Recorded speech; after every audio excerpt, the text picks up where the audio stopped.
talvez agora, principalmente, né, eu tenho visto, tem intensificado isso,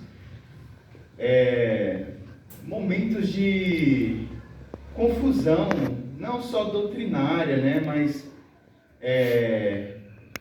confusão de interpretações e uma grande advertência, né, que a gente tem que tomar cuidado, né, sobre o que realmente está revelado, né, e até onde a minha interpretação de determinado assunto ele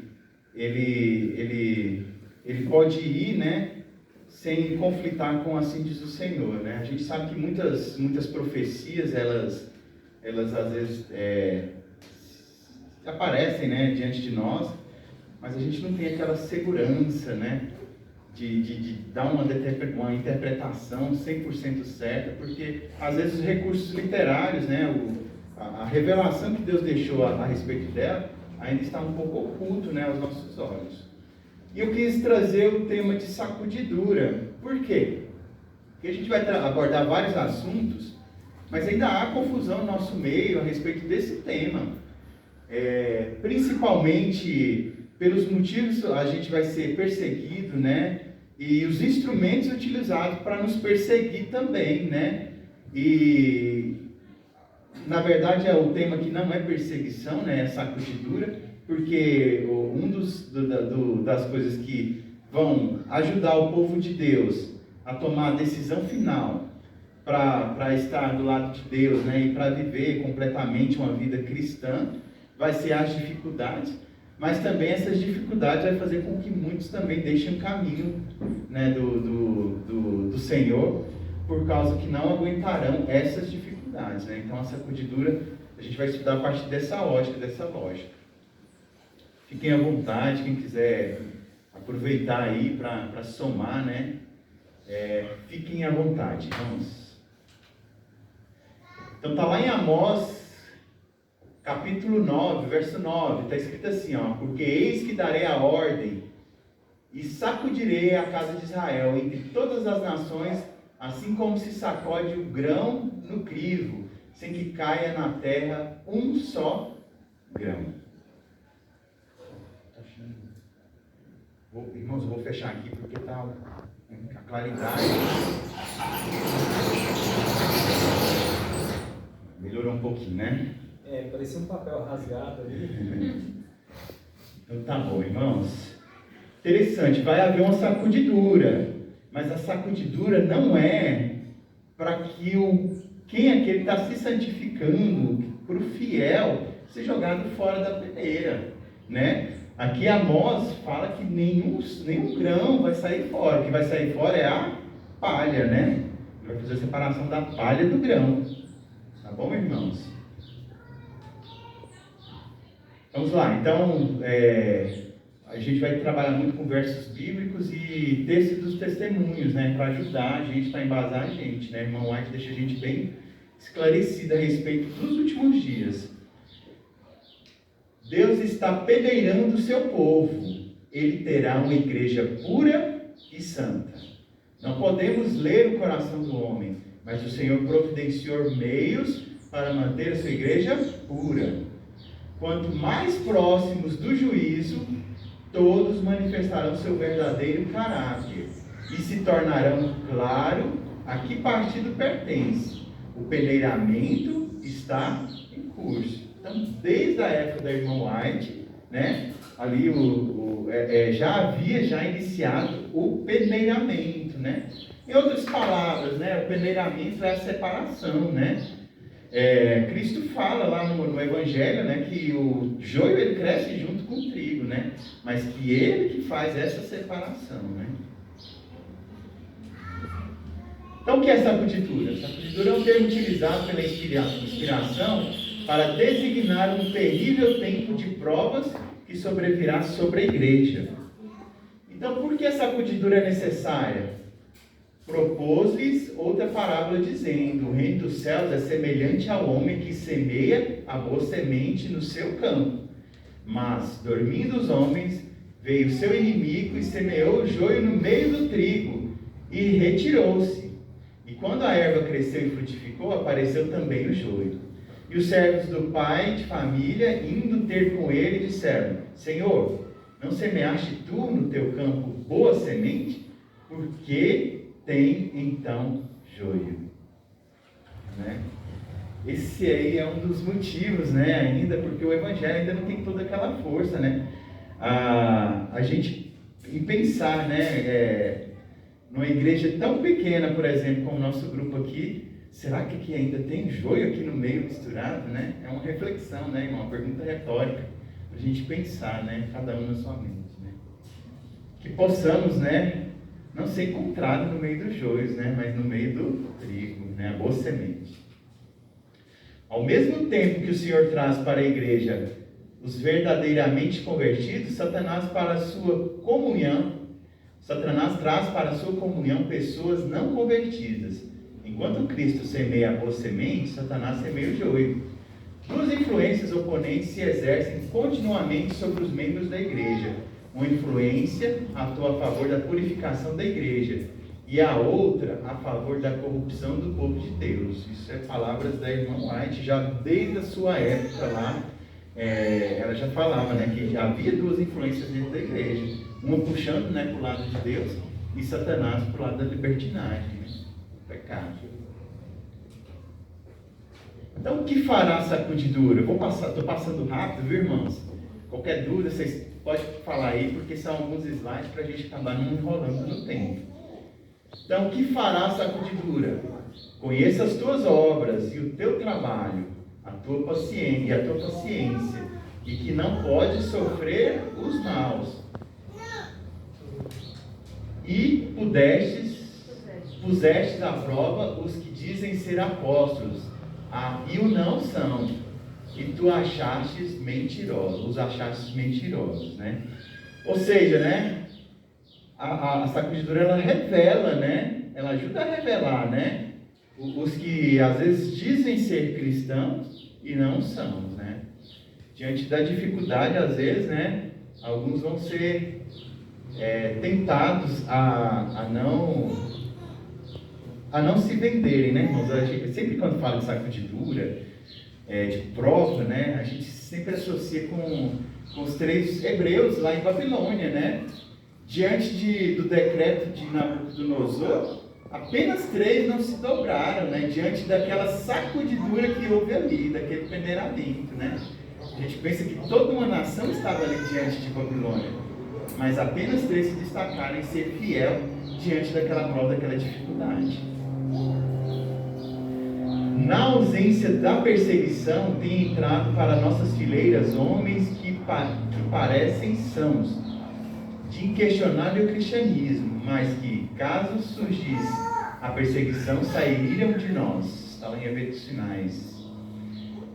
E por último ali, levante-se a oposição de novo, e de novo exerçam, né, o domínio, o fanatismo e a intolerância. Acendam-se a perseguição, e os insinceros e hipócritas vacilarão, renunciando à fé. Então, o que a sacudidura vai fazer? Vai acabar revelando o caráter, o nosso verdadeiro caráter, seja ele, né, para a fidelidade, ou seja, o caráter falso, né? Qual que vai ser o efeito da sacudidura nos justos? Numa crise é que o caráter é revelado, né, pela palavra de Jesus. Tiago 3:3. Sabendo que a prova da vossa fé opera o quê? Paciência, né? Então no justo vai operar paciência também. Lá em Desejar de Todas as Nações, está dizendo assim, ó, tentação, pobreza, adversidade, eis justamente a disciplina necessária para o desenvolvimento da pureza e firmeza. O que foi bom? Pobreza, né? Ou seja, né, muitas vezes a gente vê a pobreza, situação financeira difícil no mundo evangélico, como vou trazer, né, os exemplos que o Milton deu aí hoje na Escola Sabatina. No mundo evangélico moderno, né, pobreza, dificuldade, doença, para eles é sinal de falta de fidelidade, né? Falta de fé, você não está em comunhão, você não está em dias com a igreja. Mas o que a palavra de Deus fala? Que isso é necessário para o desenvolvimento da pureza e firmeza. Então, às vezes, Deus permite que essas coisas aconteçam na nossa vida, a escassez de algumas coisas, a doença às vezes nos visita, né? Para que a gente possa desenvolver essa pureza, essa firmeza no nosso coração. Né? Porém, Ele sabe o meu caminho, provando-me Ele, sairei como ouro. Ou seja, para purificar também, né? O ouro ele é queimado, ele é provado ali, para que ele seja cada vez mais puro. E esse é o desejo do Senhor, que sejamos cada vez mais puros também. Então, a primeira fase da sacudidura, irmãos. Começou a forte sacudidura e continuará. E todos os que não estiverem dispostos a assumir uma posição ousada e tenaz em prol da verdade e sacrificar-se por Deus e por sua causa, serão joeirados, né? Os joeirados serão jogados junto com o joio, né? Então, nessa primeira fase, ela vem te instigando a tomar uma decisão firme do lado do Senhor, ou então você vai ser joeirado, vai ser lançado fora da peneira. Estamos no tempo da sacudidura, tempo em que cada coisa que pode ser sacudida, sacudir-se-á. O Senhor não desculpará os que conhecem a verdade, se não obedecem a seus mandamentos por palavra e ação. Então não há desculpa, né? Não vai haver desculpa se você não obedece, sabendo, tendo conhecimento, e você não obedece essa palavra. Seja ela por palavra, né? Seja na sua pregação, ou então por ação também, né? O que causa a sacudidura em nosso tempo, nessa primeira fase, né? Então, sim, a primeira causa, falsas doutrinas e teorias. Olha, isso é importante, viu, irmão? A gente está vivendo, né, um advento, né? O Milton hoje tocou muito na questão da moeda digital. Mas a gente também vive no mundo digital, mundo de redes sociais. E com isso as informações elas são translocadas, né? O que a gente está estudando aqui no momento, o Robson está fazendo uma gravação. Amanhã, alguém lá na África pode assistir esse mesmo estudo aqui. Então, a verdade ela pode ser disseminada no mundo inteiro, né, através de um clique. E a mentira, a falsa doutrina, ela também pode ser disseminada através de um clique no mundo inteiro também. Verdade. E até importa que haja entre vós heresias, para que os que são sinceros se manifestem entre vós. Está lá em Coríntios. Obreiros Evangelísticos diz assim, ó, Deus despertará seu povo. Se outros meios falharem, introduzir-se-ão entre eles heresias, as quais hão de peneirar, separando a palha do trigo. A gente tem que tomar cuidado, as heresias vêm e as pessoas acabam abandonando. Olha, o sábado lunar vem, uma terra plana, uma teoria daqui, outra teoria dali, e as pessoas vão abraçam essa teoria, e aí elas já não se sentem mais parte do grupo, e aí elas acabam se unindo a outros grupos, e aí acaba sendo peneirado através de teorias ou de doutrinas falsas. Testemunhos para ministros, diz assim, ó, ao vir a sacudidura pela introdução de falsas teorias, esses leitores superficiais, não ancorados em parte alguma, são como areia movediça, escorregam para qualquer posição, para agradar a tendência de seus sentimentos de amargura. Então a gente tem que tomar cuidado, irmãos. A gente tem que firmar no assim diz o Senhor.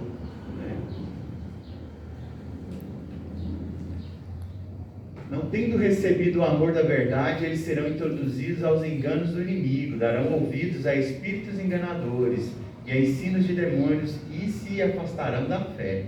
O inimigo introduzirá doutrinas falsas, tais como a de que não existe um santuário. Este é um dos pontos em que alguns se apartarão da fé. Olha, ponto importantíssimo, hein? O próprio ponto do santuário, né? Vai começar aí, né? Começou a lição sobre o santuário. E essa doutrina de que não existe um santuário celestial, e nela já está anexada as 2.300 tardes e manhãs, nela já está anexada o juízo investigativo, né? Tantas outras doutrinas do santuário, e que fazem às vezes as pessoas serem peneiradas também, dito pela irmã White. Segunda causa, irmãos, provas e dificuldades. Então, a primeira causa é as doutrinas, né, e teorias falsas. A segunda causa, provas e dificuldade. A prosperidade multiplica a massa dos que professam. A adversidade expurga-os da igreja. Como uma classe não tem o espírito firme em Deus, saem de nós porque não são de nós. Porque quando surgem tribulações ou perseguição por causa das palavras, muitos se escandalizam, né? Vamos lá, irmãos. O que foi semeado em pedregais é o que ouve a palavra e logo recebe com alegria, mas não tem raiz em si mesmo. Antes é de pouca duração e chega a angústia, a perseguição por causa da palavra, logo se ofende, né? São os que não estão firmados, né? Então, chega a dificuldade ali, eles acabam se ofendendo, né? Se apartando ali e abandonando a fé. Terceira causa, irmãos, o amor ao mundo, modas e costumes. Esse também é um motivo, né? Para peneirar, né? O amor do mundo tem afastado o amor de Cristo, tá? Em Conselho sobre Mordomia. As tentações com as quais Cristo foi assediado no deserto, o apetite, o amor ao mundo e a presunção, são os três atrativos principais pelos quais os homens são mais frequentemente derrotados. E o que foi semeado entre os espinhos é o que ouve a palavra, mas os cuidados deste mundo e a sedução das riquezas sufocam a palavra e fica infrutífera, né? Interessante, a gente está vendo que a sacudidura ela tem uma correlação à parábola da semeadura, né?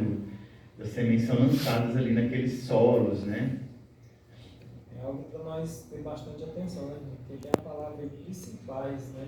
Pelos quais os homens são derrotados. São derrotados.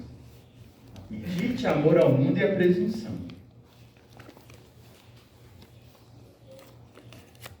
O que os fiéis precisam fazer para não serem abalados pelas heresias que se levantam em nosso meio? Lá em Mateus 22, verso 29, diz o seguinte: Jesus, porém, respondendo, disse-lhes: errais, não conhecendo as Escrituras, nem o poder de Deus. Qual que é o nosso principal erro, né? Quando às vezes vem uma palavra, uma heresia, alguma coisa, né? Uma teoria falsa. Às vezes a gente vai lá e nossa, irmão Tiago, o que você acha disso aqui? Né? Quem que era o primeiro que eu deveria procurar? Deus, né? Procurar Deus, estudar na palavra de Deus, fazer como os bereanos, né? Conferir realmente, aceita com alegria, né? Às vezes o irmão está tão entusiasmado, nossa, olha o que eu descobri, que legal, né? Eu não preciso ir lá e barrar o irmão já de cara, mas faz como os bereanos, aceita com alegria ali a palavra do irmão, mas faça conferência, vamos lá, assim diz o Senhor, vamos checar, né? A gente checa os fatos. Está de acordo com a palavra de Deus? Beleza, ótimo, amém. Não está, então, infelizmente eu tenho que recusar, irmão, porque não está em acordo com a palavra do Senhor. Aí ele fala assim, que não conhece o poder de Deus. Hoje a irmã Hilda contou a história, né, de Eliseu, com Gease ali, quando ele estava sendo, né, aqueles exércitos vindo para atacar, né, para pegar ele e matá-lo. Ele orou para Deus e ele conhecia o poder de Deus. Falou, vai lá, Senhor, mostra para ele, né? Como ele conhecia o poder de Deus, ele não tinha medo, mas já o Gease, né, estava tremendo, morrendo de medo. Medo, né? Justamente. Isso mesmo. O Senhor, então, às vezes, nossa, mas eu sou tão, nossa, não vou compreender nunca. Vamos falar isso, sobre esse assunto aqui, dessa profecia. Então você está errando, porque você não está conhecendo as Escrituras nem o poder de Deus. Deus tem o poder de te revelar, né? Ele tem o poder de te revelar. O Senhor deseja que toda alma que professa crer na verdade tenha um conhecimento inteligente do que seja a verdade. Levantar-se-ão falsos profetas e enganarão a muitos. Será sacudido tudo quanto possa ser sacudido. Não cumpre então a cada um compreender as razões de vossa fé? Irmãos, se você pegar o Novo Testamento, você vai ver tanta advertência sobre falsos profetas. É João, é Pedro, é Paulo. Você vai ver lá que ele está o tempo todo advertindo: olha, surgirão falsos profetas, cuidado. Tiago. Então a gente tem que tomar muito cuidado, porque hoje não é mais assim, eles não chegam com a teoria fora da palavra de Deus, não. Eles pegam a palavra de Deus, né, e torcem ali a palavra de Deus para poder enganar as pessoas. As pessoas são enganadas com a Bíblia na mão. Quando virá essa sacudidura? Haverá uma sacudidura da peneira, no devido tempo. A palha precisa ser separada do trigo. Por se multiplicar a iniquidade, o amor de muitos se está esfriando. Este é precisamente o tempo em que o genuíno será o mais forte. Os finais. Antes de conceder-nos o batismo do Espírito Santo, nosso Pai Celestial nos provará, para ver se podemos viver sem desonrá-lo. Ou seja, a sacudidura mesmo, final, né? Essa segunda sacudidura, ela virá antes de sermos selados, né? De recebermos o Espírito Santo. A grande prova final virá no fim do tempo da graça, quando será tarde demais para se suprirem as necessidades do Espírito. Então nós temos que buscar hoje, né? Porque vai chegar um momento em que a gente vai... O que a palavra de Deus fala, né? Buscar enquanto se pode achar, né? Invocar, né, enquanto se pode encontrar. Então, esse é o momento, né? A gente ainda pode buscar a Deus agora, né? Se você buscar, você ainda vai encontrar. Mas vai chegar um momento em que a graça, né, ela vai... O Senhor, Jesus vai deixar, né, o santuário, né, definitivamente. E aí, infelizmente, o justo, né, vai se justificar ainda mais, né, mas os injustos, né, vão se tornar cada vez mais injustos. A grande prova final virá no fim do tempo da graça, quando será... já li essa, né? Então, a última lá. E ao início do tempo de angústia, fomos cheios do Espírito Santo, ao sairmos para proclamar o sábado mais amplamente. Então, no tempo de angústia, ele antecede a descida do Espírito Santo. Né? Esse tempo de angústia está relacionado, sim, à sacudidura. E o que causará essa sacudidura final na igreja, né? Haverá, então, ou seja, hoje já somos sacudidos, né, irmãos? Uma prova é o nosso próprio grupo aqui. O nosso próprio grupo começou com dezenas de pessoas, né? E aí hoje somos nós aqui, ó, né? Estamos aqui, né? Mas haverá uma sacudidura ainda final, né? Uma prova final, né? E o que causará essa prova final na igreja, né? Primeiro motivo, né? A falsa chuva serôdia. Vai haver um falso reavivamento. Vamos lá, está lá em Primeiros Escritos, irmãos. Vi que Deus tem filhos honestos entre os adventistas nominais e as igrejas caídas. E antes que as pragas sejam derramadas, pastores e povos serão chamados a sair dessas igrejas e alegremente receberão a verdade. Satanás sabe disso. E antes que o alto clamor da terceira mensagem angélica seja ouvido, ele suscitará um departamento nessas corporações religiosas, a fim dos que os que rejeitaram a verdade pensem que Deus está com eles. Ele espera enganar os honestos e levá-los a pensar que Deus ainda está trabalhando pelas igrejas. Mas a luz brilhará, e todos os honestos deixarão as igrejas caídas e tomarão posição ao lado dos remanescentes. Amém? Possamos, né, ser achados, né, nesses aí. Essa luz, eu vejo ela como uma palavra de Deus. Isso mesmo, irmão. Na verdade, ela que... A candeia acesa, né, que não pode ficar ali escondida, né, ela vai ser colocada alta ali para que todos possam ver, né, brilhando ali, né, e demonstrando. Mas haverá, irmãos, à medida que o Espírito Santo for derramado, entre o povo de Deus, haverá também um falso reavivamento e uma falsa chuva serôdia também, excitando as outras religiões, as outras corporações, né? E eles vão achar que eles estão, né, dentro da palavra de Deus. O que difere? Assim diz o Senhor, né? É a luz, né? É a palavra de Deus, né? Segundo motivo, pregação da verdade, né? Está ali entre aspas, né? Testemunho direto. O que acontece com a igreja em geral quando é dado testemunho direto? E qual será o resultado de recusar a mensagem do Senhor? Muitos, pois, dos seus discípulos, ouvindo isto, disseram: duro é este discurso, quem pode ouvir? Desde então, muitos dos seus discípulos tornaram para trás e já não andavam mais com ele. Né? Então, a própria mensagem, a própria pregação de mensagens que às vezes eu não quero aceitar, ou meu coração não está totalmente convertido em cumprir a vontade de Deus, vão fazer muitos desanimarem, né? Principalmente nos últimos dias. Recusar ouvir a mensagem por ter preconceito contra ela ou contra o mensageiro, não desculpará vosso caso perante Deus. Ó, que advertência, né? A gente, né? Perguntei a significação da sacudidura que eu vira, e foi-me mostrado que era determinada pelo testemunho direto contido no conselho da testemunha verdadeira, a igreja de Laodiceia. Isso produzirá efeito no coração daquele que o receber, e o levará a empunhar o estandarte e propagar a verdade direta. Alguns não suportarão esse testemunho direto e se levantarão contra ele. E isso é o que determinará a sacudidura entre o povo de Deus.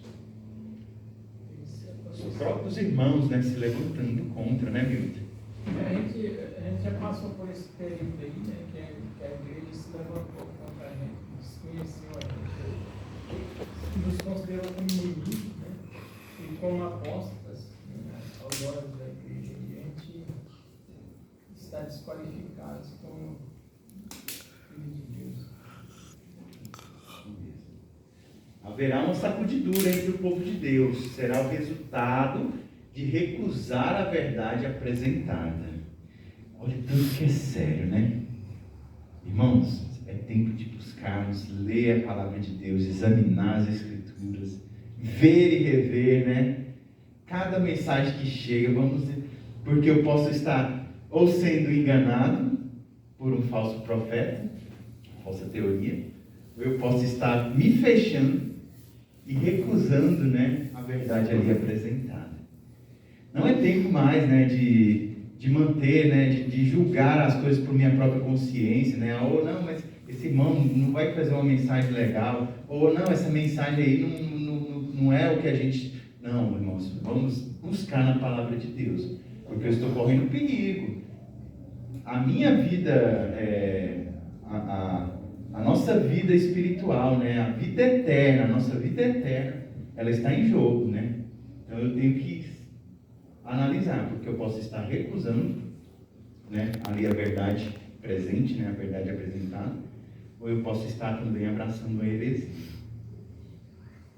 Por isso a gente vê, né, foi o que a gente comentou no finalzinho da escola sabatina, a gente vive numa situação que qual que era a advertência? O diabo está em volta de você como um leão querendo te pegar, né?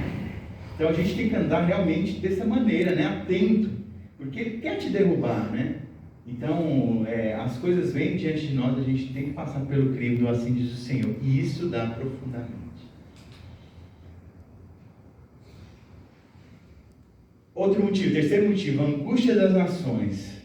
Assim agora, uma calamidade repentina e imprevista, alguma coisa que põe a pessoa face a face com a morte, mostrará se há fé real nas promessas de Deus, mostrará se está sustida na graça.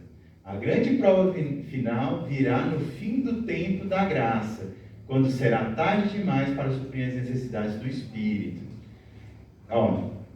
Segunda parte ali, o início do tempo de angústia, ali mencionado, não se refere ao tempo em que as pragas começarão a ser derramadas, mas um breve período, pouco antes, enquanto Cristo está no santuário. Neste tempo, enquanto a obra de salvação está se encerrando, tribulações virão sobre a terra, e as nações ficarão iradas, embora contidas para não impedir a obra do terceiro anjo. Haverá uma questão mundial, a nível mundial, né? E aí as nações ficarão iradas contra o povo de Deus. É isso que a gente tem revelação, né? O que será? O cerne que a irmã White coloca é o sétimo dia, né? E o primeiro dia, que é apresentado, né? como definitivos, né? Para essa perseguição. Mas as nações, as próprias nações, se precipitarão contra o povo de Deus. Quarto motivo, o sinal da besta, né? Isso aqui eu achei importante a gente trazer, porque ainda hoje há adventistas achando que a marca da besta é o chip, que a marca da besta é a vacina, que a marca da besta, enfim. Cada tempo que passa, cada tempo que vem, as pessoas dão um significado diferente para a marca da besta, né, irmãos? Mas isso é bem definido, ó. Quem quer que obedeça o quarto mandamento, verificará que está traçada uma linha divisória entre ele e o mundo. O sábado é uma prova, não exigência humana, mas uma prova de Deus.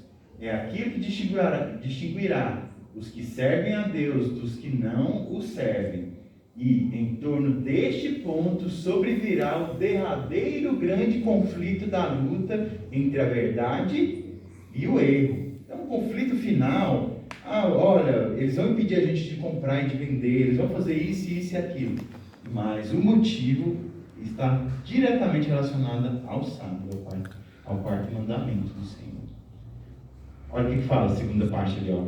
Quando a lei de Deus for anulada, sua igreja será peneirada por terríveis provas e uma proporção maior do que agora podemos prever.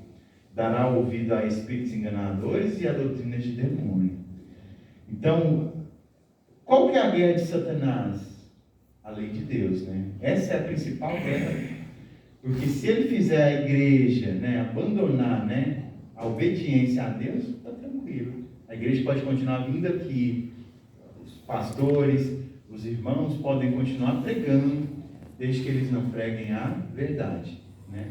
E você pode aqui cantar, orar, louvar a Deus, mas desde que você não orem e não louve em espírito ou em verdade, né? Nesse caso aí, a lei está relacionada à verdade. Essa questão aí de estar fortalecendo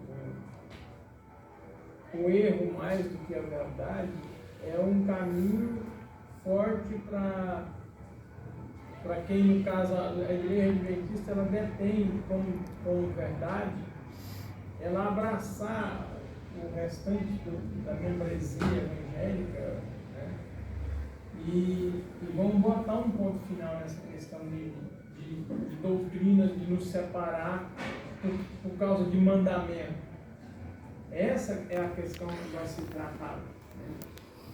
De nos ser diferente por causa de mandamento. Então vamos ser uma membresia só, povo de Deus, independente do que eu defendo de mandamento ou não. Se eu defender, por exemplo, o sábado, eu não vou poder discutir porque o outro defende o domingo. É essa questão que vai chegar do bem comum nas comunidades evangélicas cristãs, né? E aí vai ser como se fosse proselitismo, você pensar diferente. Não, eu guardo o sábado, sou diferente, eu não guardo o domingo. Não vai poder você pensar dessa forma. A gente tem uma noção, assim, mais ou menos, de como ocorrerá, irmãos. A gente está passando agora por um momento político, e há um ódio, né, entre os adversários políticos aí e os seus seguidores. Há um ódio, e a gente viu casos de pessoas serem mortas, serem assassinadas por isso. E quem pensa, né, que no caso de um político, alguém vai fazer uma coisa dessa, né? Na religião será a mesma coisa, por causa de motivos religiosos. Isso não é novo, né? A gente viveu isso na Idade Média, nas cruzadas, a gente viveu isso na época de Cristo. As pessoas eram mortas por causa da própria palavra de Deus ou por causa de discussões religiosas. Os próprios fariseus, né, com a ascensão do ministério de Cristo ali, eles tentaram o tempo todo matar Cristo por causa de uma disputa religiosa ali, porque eles achavam que estavam perdendo espaço, poder, às pregações que Cristo ali apresentava. O que vai separar definitivamente os bons e os maus, o joio do trigo, pastores infiéis e membros infiéis da IAD e outras igrejas? O que vai fazer essa separação? E seguiu o terceiro anjo, dizendo em grande voz: se alguém adorar a besta e a sua imagem, e receber o sinal na sua testa ou na sua mão, também este beberá do vinho da ira de Deus, que se deitou, não misturado no cálice de sua ira, e será atormentado com fogo e enxofre diante dos santos anjos e diante do Cordeiro.